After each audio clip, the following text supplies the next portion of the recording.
Hello everybody, 2015 Corvetzi 7 in Legends of Zelda Tears of the Kingdom here, where today I am going to be showing you guys a couple of ways that I found to get a lot of rupees in this game relatively easily and quickly. Because you need rupees for a lot of stuff. You need to buy stuff, you need to upgrade stuff, you need to spend money on a ton of stuff. So, money is a shortage and you're always looking for it. You're always trying to get it. It's always a problem. So I have found a couple of good ways to get money rather effectively, I might add, that are easy and you can do early in the game. So basically, all you need for both of these, for this first one, I'm gonna do the first one first. So I'm over here at Snowfield Stable, because this Tabantha Snowfield, the Tabantha Tundra, is a really good place to find big animals. And there might be some other places on the map you can find big animals, but in my experience, right up here and along this little ridge, or this little like edge of Hyrule up here, is a really good place to find big animals. And when you kill big animals, because that's the other thing you need is a bow, you need some arrows. So I've literally, to show how easy this is, I've got a spiked Boko bow. In fact, I'm just going to use the regular old Boko bow to show you guys that this can really be done with any bow. And you need some arrows, and you don't need that many arrows, and arrows are a common thing in Tears of the Kingdom, so you should be able to find a decent amount of them, at least enough for what we're going to do today. So if you have a bow, you got some arrows, and you've got a horse. That's the other thing you need. You need a horse. The thing is, horses are easy to get, because there were some over here a minute ago I saw. Oh yeah, there's literally horses right over there. So if you're at Snowfield Stable, there's literally horses over there in the field, and if you go tame one, you can do it with like one stamina wheel. It doesn't need to be a crazy fast horse or anything. You come over here and register it, which will cost you like 20 rupees, I think, but that's not hard to get just by selling herbs or whatever. So if you have a horse, and it's registered to you, I mean, I guess it doesn't have to be registered to you technically, but it's easier if it is. So yeah, I'm gonna get on the horse. And from Snowfield Stable, we're basically going to head, first we're going to head north up here. So you might have noticed also that there is a Gleeok over there. There is a Frost Gleeok. If I go over here, we can see it. And let's just say we want to avoid him because he's counterproductive to what, there he is. Right over there, this guy. There's a big old three-headed ice dragon over there. That's a very powerful enemy. So unless you are very prepared to fight him, then we want to avoid him. But here's where we're going to start, because I see a dog right there. You literally run up to animals like so.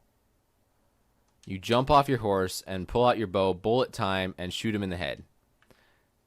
And I didn't even use motion controls for that. So you see I got a raw prime meat and a raw gourmet meat, and here I am right still next to the stable.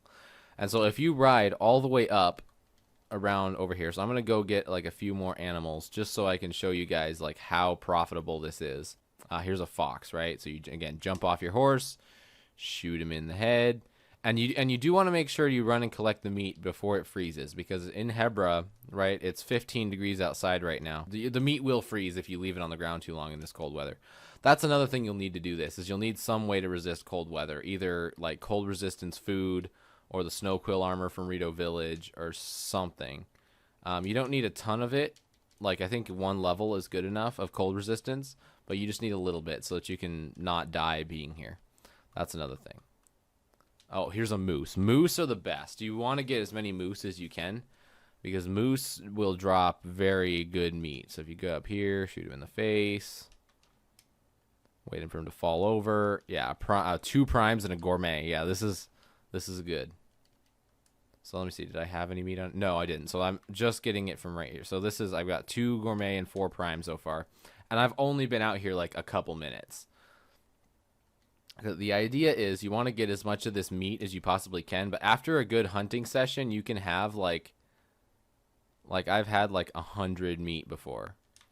And so it's just a matter of, oh, I didn't kill that guy. See, that's why you have to hit the animals in the head. And this Zonai ruin that fell out of the sky scared him. So like sometimes you just get unlucky with stuff like that. Oh, here's another moose. So yeah, you ride up to him, jump off. And this is why you need the horse, because if you can't get the bullet time, it is really hard to kill the animals, because they'll run away and you can't shoot them fast enough. But if you have the horse, then you always have a way to get bullet time. And there's another dog over here. I'm just going to kill a few more animals. And these animals will come back, and you don't even have to wait till the blood moon, I don't think. I think they just kind of spawn. Again, avoiding the frost gleeok over there, and you'll get a bunch of meat from this. So I'm going to do this for a little bit longer, and then I'll show you guys what I do with the meat to make money off of it.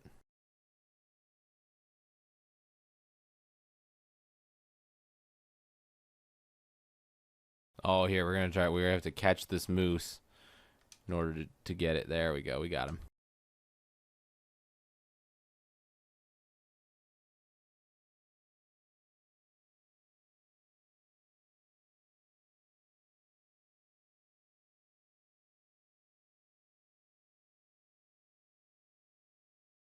Alright guys, back at the stable now, and I was only out there for about 5 to 7 minutes, so I was out there for like not very long, and I got 11 gourmet meat and 14 prime meat. Did I get any regular meat? Probably not. Okay. But so basically what you want to do with this, you want to take 5 of these in once, and you want to cook it. And it's going to make a full recovery meat skewer. You want to do this as many times as you can.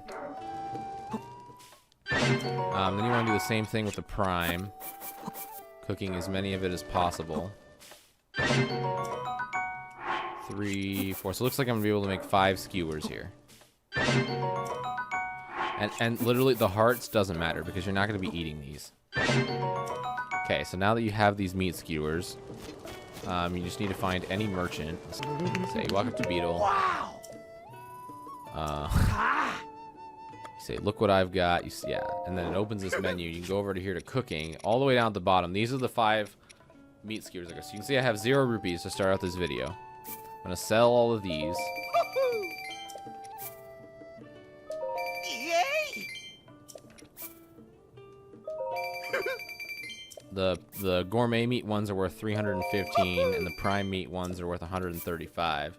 So as you can see, I now have over 1,000 rupees, and that was from like 5 to 7 minutes out in the snowfield. So I literally hunted for like 5 minutes, 7 minutes, and I got over 1,000 rupees from it. That's insane. So now for the second method of how to get rupees. This works with or without the Sheikah sensor. Having the Sheikah sensor is beneficial, but it's not required. You're going to go to the Elden region. Anywhere in the Elden region is fine. I'm going to start in like the starting area right down here. This is the first place you'll get to when you come to the Elden region. Alright, so once you're in the Elden region, you're going to instantly start looking around. At the bases of these cliff sides here, there will be ore deposits. And and they're easily recognizable. If I can find one here. But this is also where the Sheikah sensor comes in handy.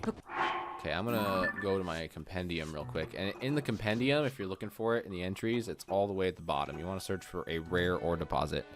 And you will have to find one first to take a picture of. There is one near me, okay? It's this way. Oh, it's probably being guarded by the monsters. That's probably why I couldn't find any.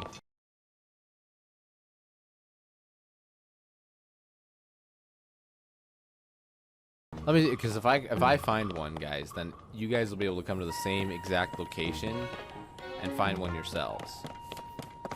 So then even if you don't have a picture of it, aha, here's one.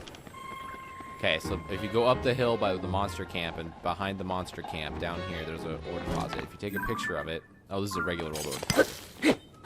Okay, you just need to break this. You just need a weapon you can break it with. Okay, and that one gave me flint and amber, so that one wasn't that great. But this one. Okay, and if you do have the camera, make sure you do take pictures of these. So this one's a rare one. See, that one gave me 2 topaz, and I think each topaz is worth like 80 rupees or something like that. So you just go around mining these rare ore deposits. But yeah, any of the locations that you guys see me finding one, you guys can come find one too, because I think they all spawn in the same spot. And then every blood moon, you can come back and do it again, and you can get more. So it's not just limited to like a one-time thing. Sometimes the ore deposits leave behind something you gotta blow up to get to them. Oh, that's a big one. Yeah, sapphires. Yeah, sapphires are worth like 200 rupees. So I've gotten 3 topaz and 2 sapphires.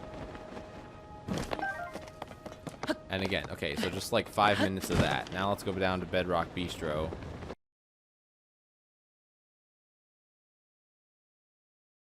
Ah, yeah, so the attendant at the Bedrock Bistro will buy from you.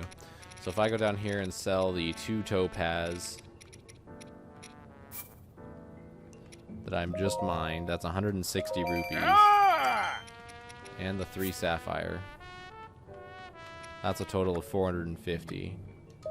So I just got like 500 rupees from like a couple of ore deposits. So, footholds collapse and I can't keep stay supply coming. Oh, okay, caves, yeah, fine.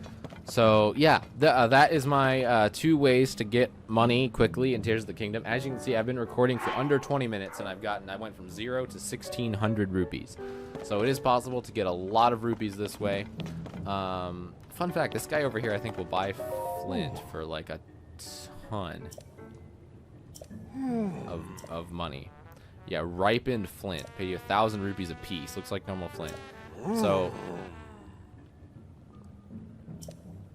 20 or more pieces of flint, let me have them. Like, I think this guy will give you like 20 grand or something for having a lot of flint. So that's another way you can get a bunch of rupees. But anyway, I will let you guys go here and have fun going and collecting a bunch of rupees for whatever armor buying needs you might have in Tears of the Kingdom. Very fun game. Very amazing game. Love it a lot. And definitely glad I got it. Glad I'm playing it. So yeah, see you guys in the next video. Goodbye.